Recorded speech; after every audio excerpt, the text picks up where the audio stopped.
got a message for you today. See, life sometimes it will snatch the rug out from under you and just slap you silly.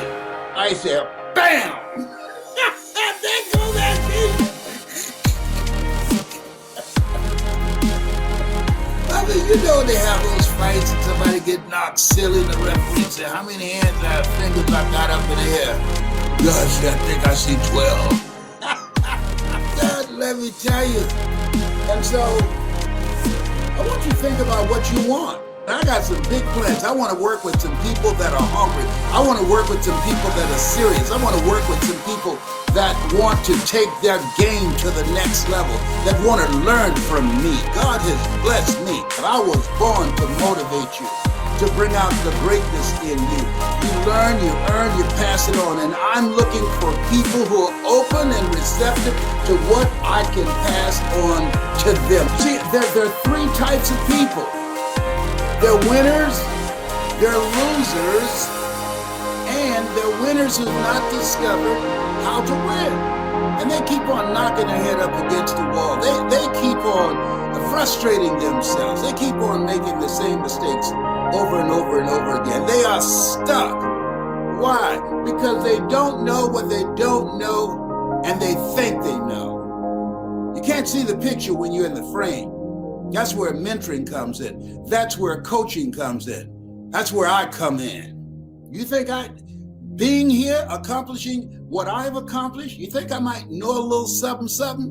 That given my life experiences, given what I've overcome, those of you that have been listening to me since you were little kids, is it possible that I might know some things that you don't know that can help you? Don't join the masses. Do not go where the path may lead. Go where there's no path and leave a trail. Don't follow the masses. Okay, here. I want you to write this down. Get some help. Yeah, because you don't know what you don't know. The worst combination in the world that I think that I don't deal with is arrogance and ignorance. You say it to your children all the time. But they think they know, and they don't know. I remember my son, John Leslie, we had an argument, and he said, listen to me. I said, excuse me, how long have you been on the planet? How old are you? You're 15. You're 15. I'm several times older than that. Would you agree? Yes, sir. Is it possible that I might know some stuff that you don't know? You just got here 15 years ago. That can be helpful to you. There's a book called Accomodation. He said, the lips of the wise are sealed to the ears of the ignorant. See, there's some things that we know, some things that we try and prevent our kids from making the same mistakes that we did. And the louder we speak, the faster they run toward danger, toward their friends. Isn't it interesting? Have you ever given somebody some advice based upon your experience, your observation, and they got mad with you? They got upset with you because you didn't agree with the behavior that they were engaged in, where they were sabotaging themselves, where they were making short-term decisions that had long-term consequences. Have you ever been in a situation like that? Have you observed that with a friend or a relative? See, here's what I know. And that won't happen by accident. That won't happen by affirmations. No. You have to have a new mindset. Let that mind be in you. You got to have another mindset. Your best thinking has produced the life and the results that you now have. Where you are right now, your thoughts have brought you. Where you can go when you upgrade your thinking, your thoughts can take you. And so I'm encouraging you, got something for you. And part of it is you want to work on and develop you. You've got to up your game on your program for you.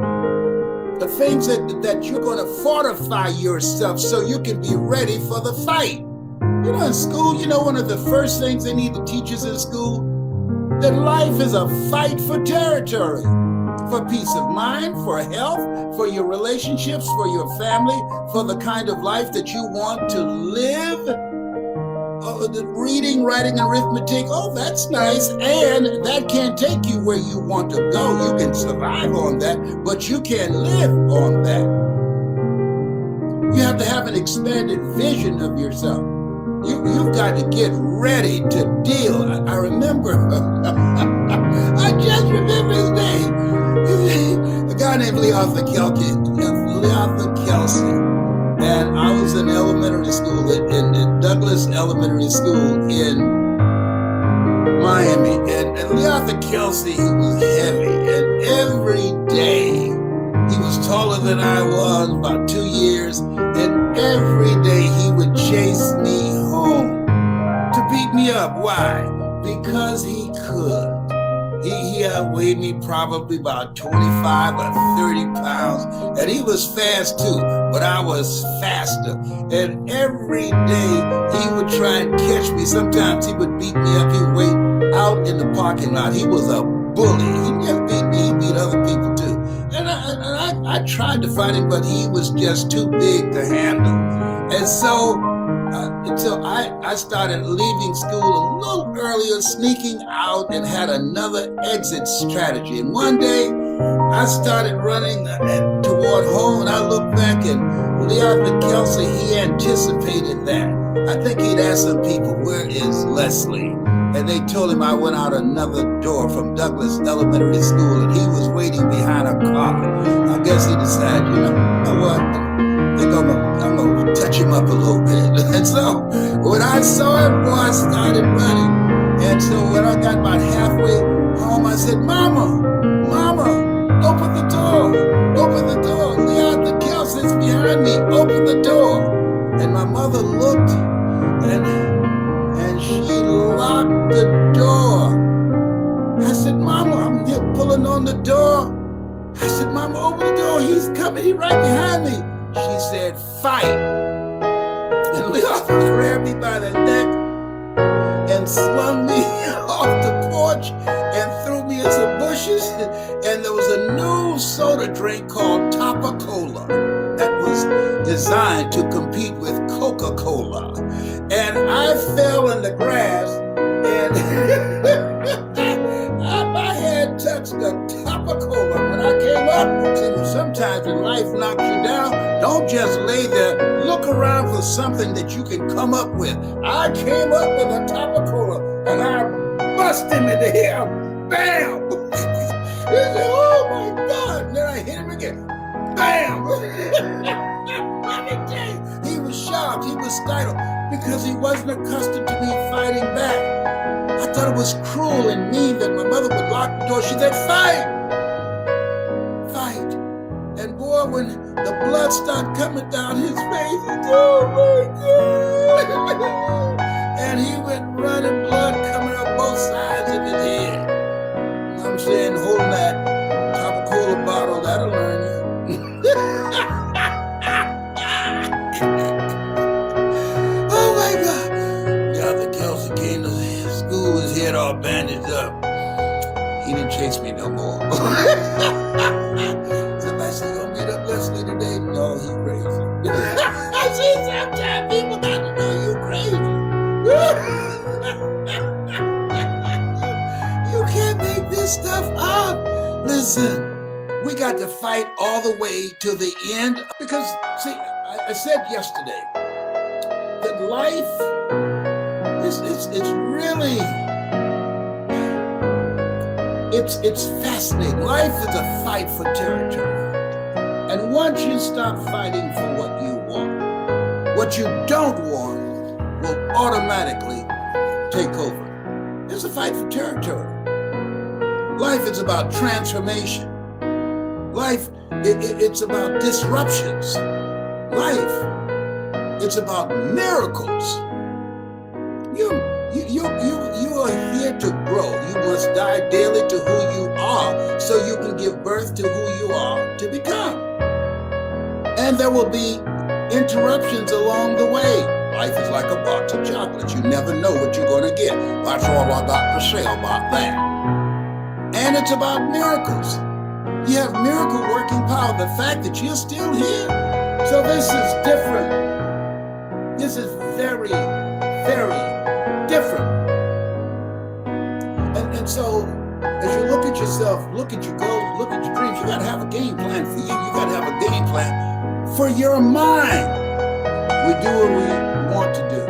Buy what we want, beg for what we need. I remember the guy told me, man, I got this seminar you ought to come to. And his name was Ed Foreman, Executive Development in Plano, Texas, right outside of Dallas. I said, man, I'm taking care of my mother. I don't have any job or anything. I'm looking at becoming a professional speaker. I can't afford your rates. And he said, then you can't afford not to do it. How are you going to teach somebody to do something that you haven't done? I don't understand that. How are you going to tell people how to operate out of their comfort zone and you are not willing to reach beyond your comfort zone to make this happen? How are you going to teach people how to be a no matter what person? And you're coming up with saying, I don't have it. You don't have it? Get it. I got it. Went to Plano, Texas, Dallas, Texas on a Greyhound bus. My mother prepared for me some marinated frog legs. I didn't have the money for a plane. So I went on a bus. Why? Because I was hungry. I was hungry. If you're hungry, if you're serious, if you mean to win, if your life has been interrupted, if you want to have a transformative impact on the results that you're producing in your life, if you want to rob the cemetery of your gifts, of your genius, of your leadership, of your talent, you got to get a running start.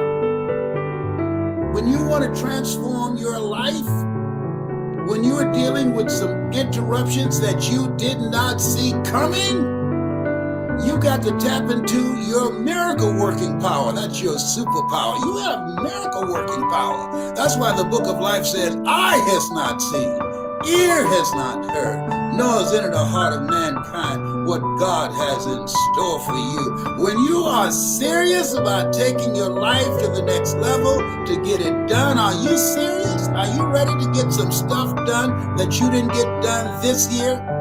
And here's one of the main things I want you to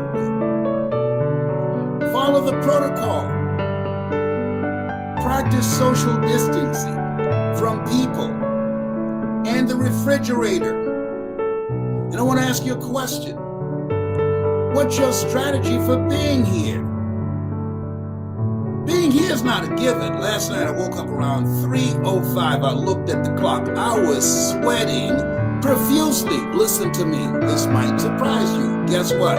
There's some other things that can take you out other than the coronavirus. I'm overcoming diabetes. I was sweating profusely and I heard this voice say, get up slowly. I was sweating. Something said, check your blood sugar level. I checked it. It was 58. Whoa. Now, when it gets down to 40, you can go into a diabetic coma. It was 58. So now I knew why I was sweating so profusely. And I had not been tracking myself in terms of taking my medication, taking my insulin, and what I eat. And so I laid back and I heard this voice said, you better get up. You better get up and get some sugar in your body somewhere. And my room is legal. There's nothing sweet in there but me. Oh, stop it, sugar daddy. Let me tell you something. So I staggered over to the steps and I took my time going down. First I said, John Leslie. And the voice said, he's gone. I got you now. You better get up. I came downstairs and looking for something sweet that I can put in my mouth to bring my blood sugar level up. You diabetes saying, you know what you talk about, Corona? Don't disrespect me. I'm not to be played with. Trust me on this. I have a friend, he just woke up one morning with diabetes and he disrespected diabetes. He's blind out of nowhere. And fortunately, I found some grapes in the refrigerator, but I was grabbing everything that I could, and I staggered to the couch, and I stayed there for a moment, and something said, don't go to sleep now.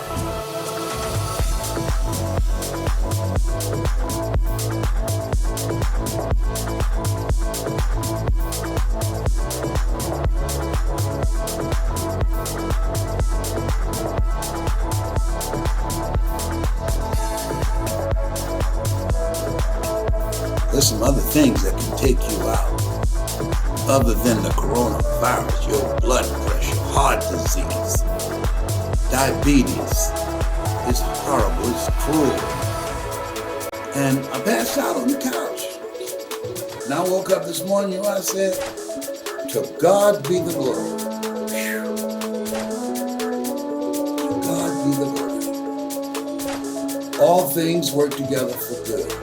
For those who love God, who are called according to his purpose.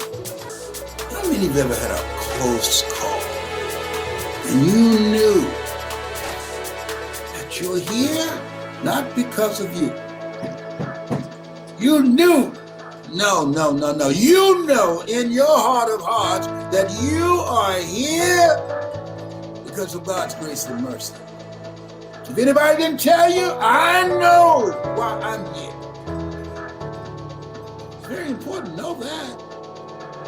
And carry yourself accordingly. Therefore, take unto you the whole armor of God. Why do you need armor? Because you're in a fight. That's why.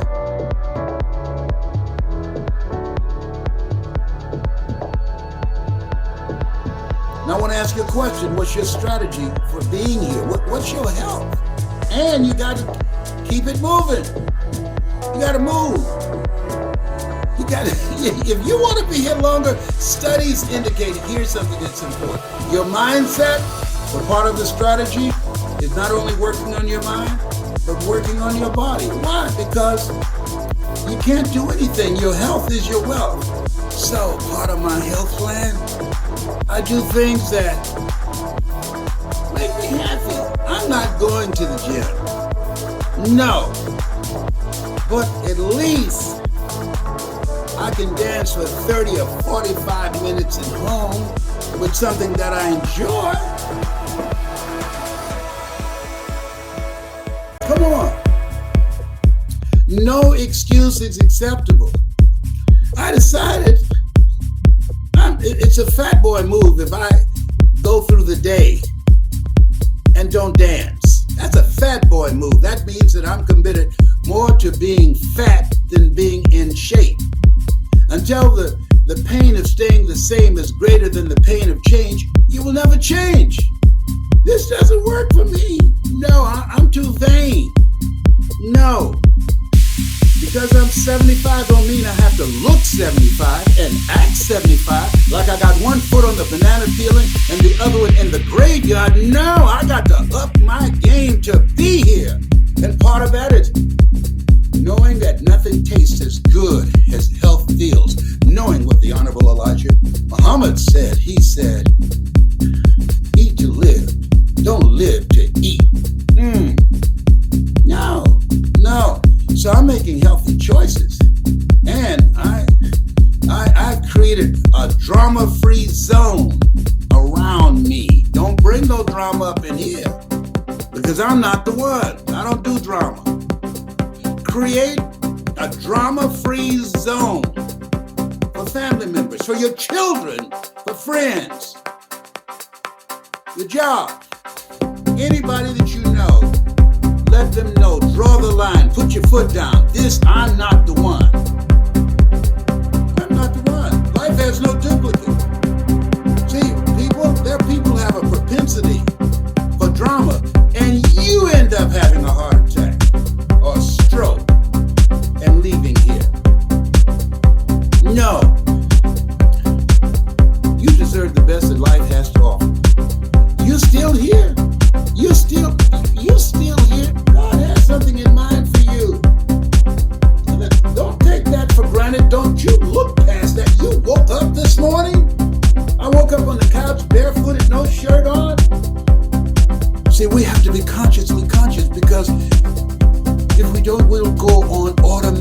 do the things we've done in the past.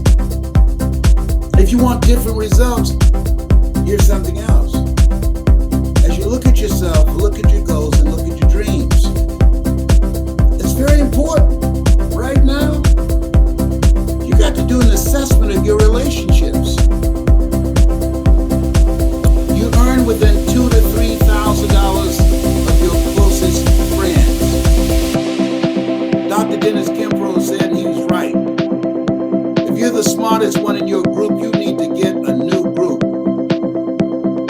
You need to be in a community of people that you can learn from, that you can grow from. You need mentoring and coaching from someone who's already made their first million, and that can help you make yours. We'll be millionaires, billionaires, and witnesses. Make a commitment. You are not going to be a witness.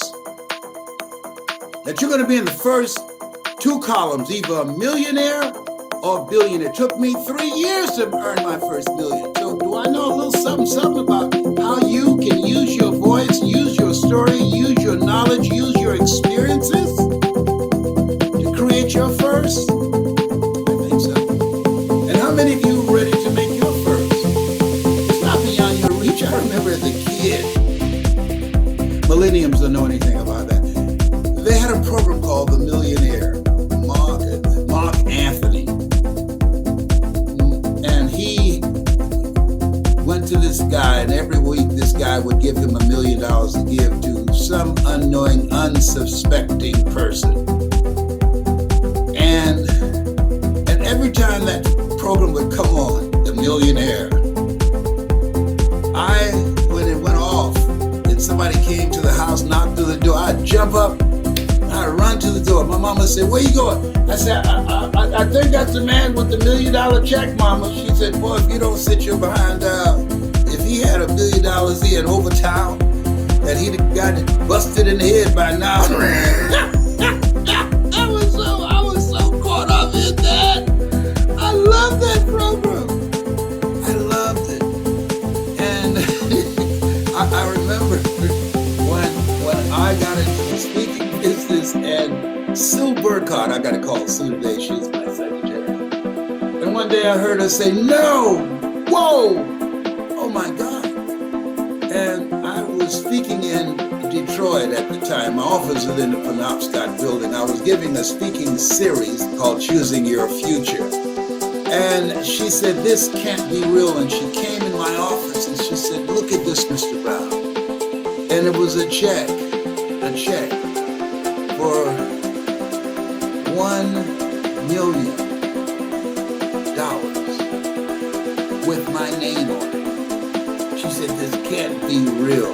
We Xeroxed a copy of it, and we went down and put it in the bank, and they looked at us crazy.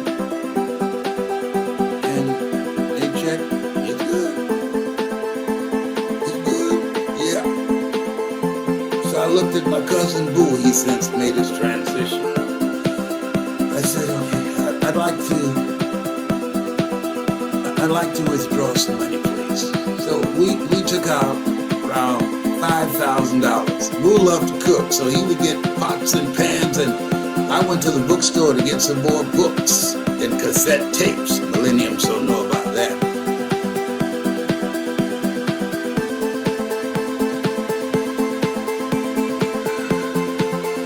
I remember my son Khalid came home early. This is embarrassing. I'm bad. And so I picked him up, and we checked into a hotel, got a suite, and the rest of the money out of the $5,000, we just counted out on the bed. Then I looked at Boo, he looked at me, he said, "You thinking what I'm thinking?" I said, "Yes." And we both jumped on the bed and started rolling in the money. He said, "We rolling in money." My son looked at us and said, "Y'all have gone crazy."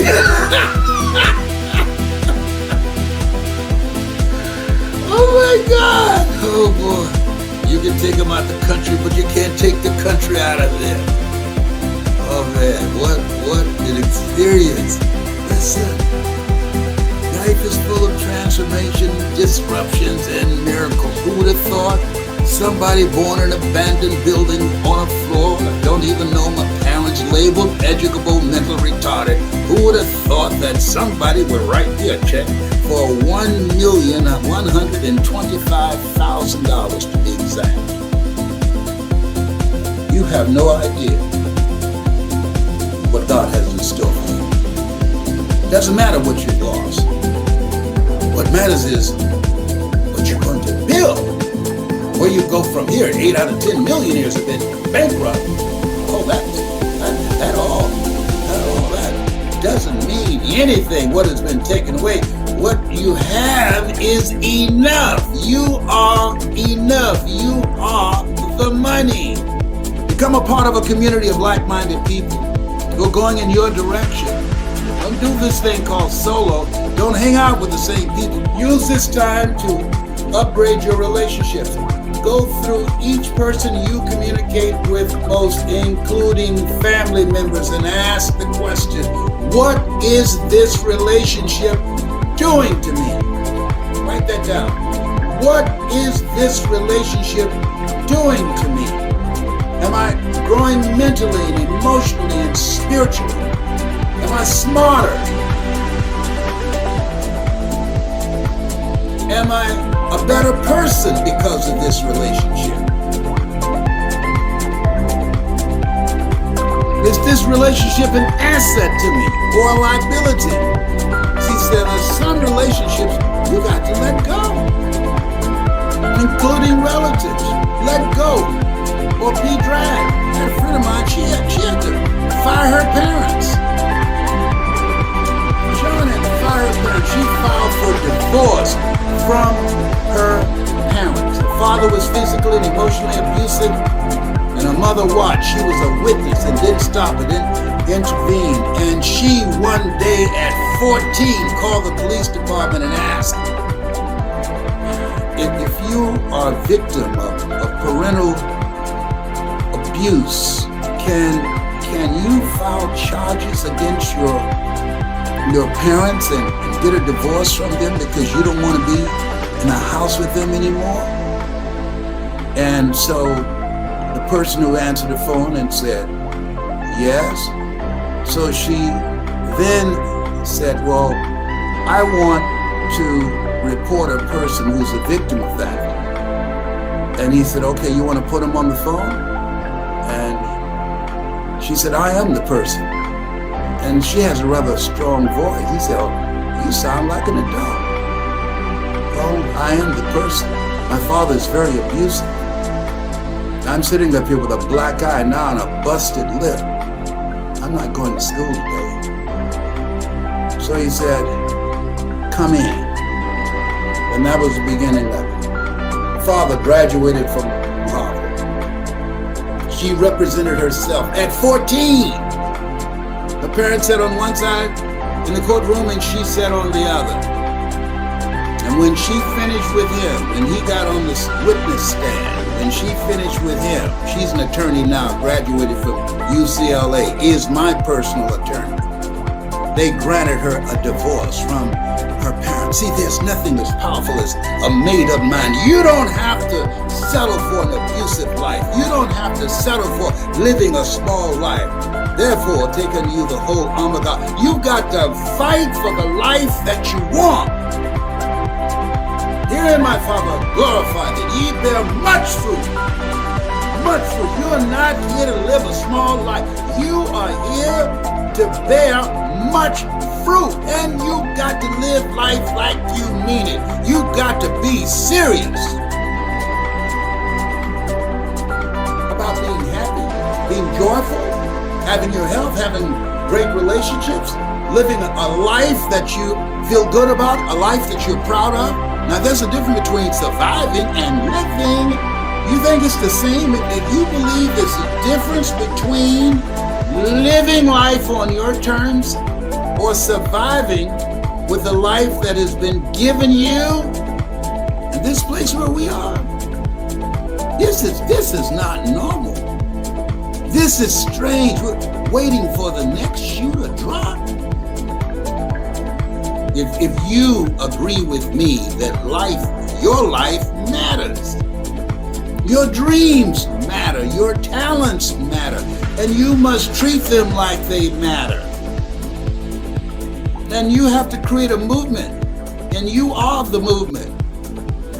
You've got to organize and have some collaborative, achievement-driven relationships that will help you get it done. And trust me on this, if you go through the internet, you'll see all kind of people dancing to Master KG's song. You'll see the majority of the stuff that's out there. It's craziness. For this platform, what an incredible platform to educate our kids. Our kids are being left behind. Did you know that? Because of what's going on, they're being left behind. Should we settle for that and look at the news and say, oh, isn't that awful? No, we got to step up and say, no, we're going to deal with this.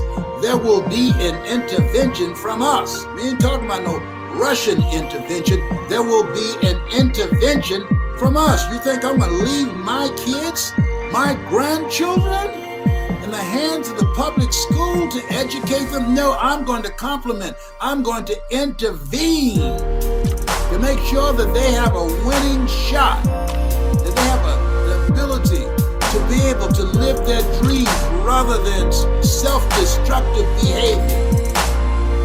I'm going to make sure they're mentally healthy by creating a healthy environment. I'm going to be intentional about that, being mindful of my mouth, what I say around them. And when I'm talking to people, they hear, they got big ears.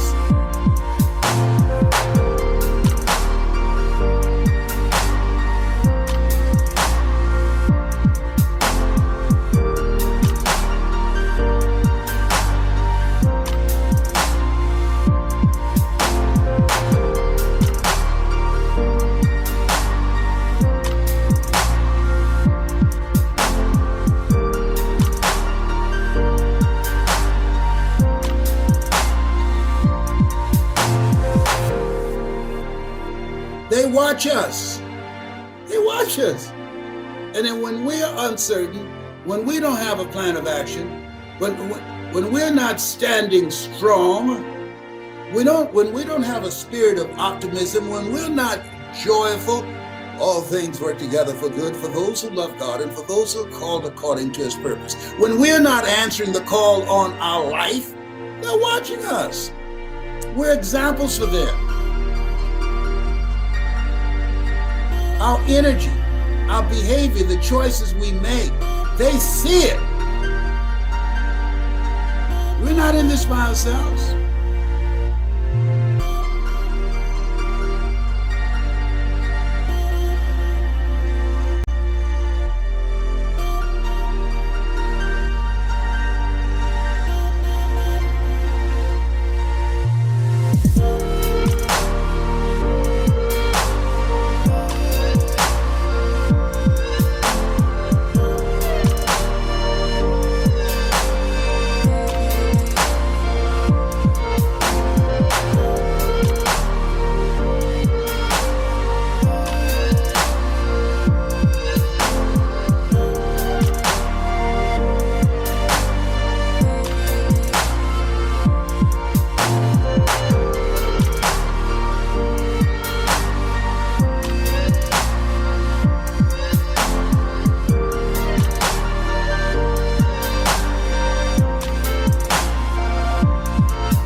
Helping people learn the things they did not teach us in school. They did not teach you self-awareness, how to get to know yourself, how to not allow the programming of being in a culture that marginalizes you, that denies you access to your identity so that you don't have a positive sense of self, that does not provide a curriculum that gives your life a sense of purpose and vision, and methods and techniques on how to build a life of significance.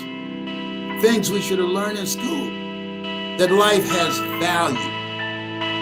We need to learn that, our kids, early on. We need to step up. We got to step up. We got to become more involved in our kids. Well, I don't have any kids. Yes, you do. I wasn't Mr. Washington's kid, but he poured into me. I've never known my father. My father was a sperm donor. He wasn't a father. That guy was a sperm donor. And I'm a product of the recipient of his sperm. I'm here because of two women. One gave me life, the other one gave me love.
Guy who had 4 kids who couldn't hear him, but I heard him and he became my spiritual father.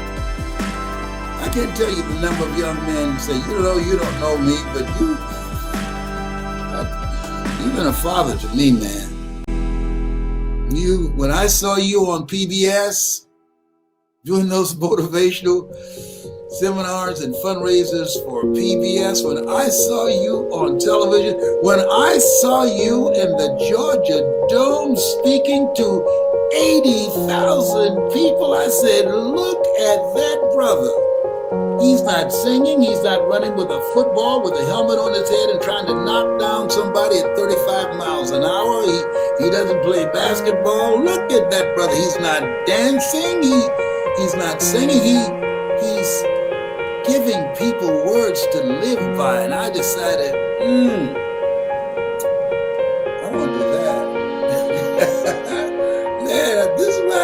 this. I just talked to a guy yesterday. I said, you're kidding. No. I saw you. And I said, you were having so much fun. I had a corporate job. I wasn't having no fun where I was. And I said, I want to do that. Kim Wee, she was turned down for a business deal. On the way back home, she started listening to a cassette tape called You Gotta Be Hungry, Not Over Till You Win. And she decided, I want to do that.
People, you can be an example for other people. Your life is not just your life. Answer the call. Think in terms of answering the call on your life that will create a job. Yeah, a job is what you get paid for. A calling is what you're made for.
Strong, I am loved. I am capable, I am brave.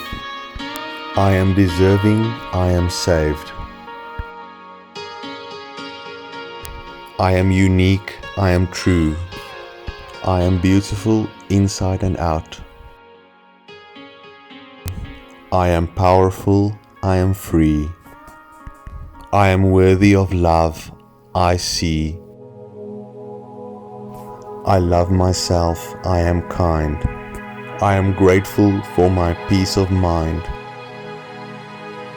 I am deserving of all good things. I am worthy, my spirit sings.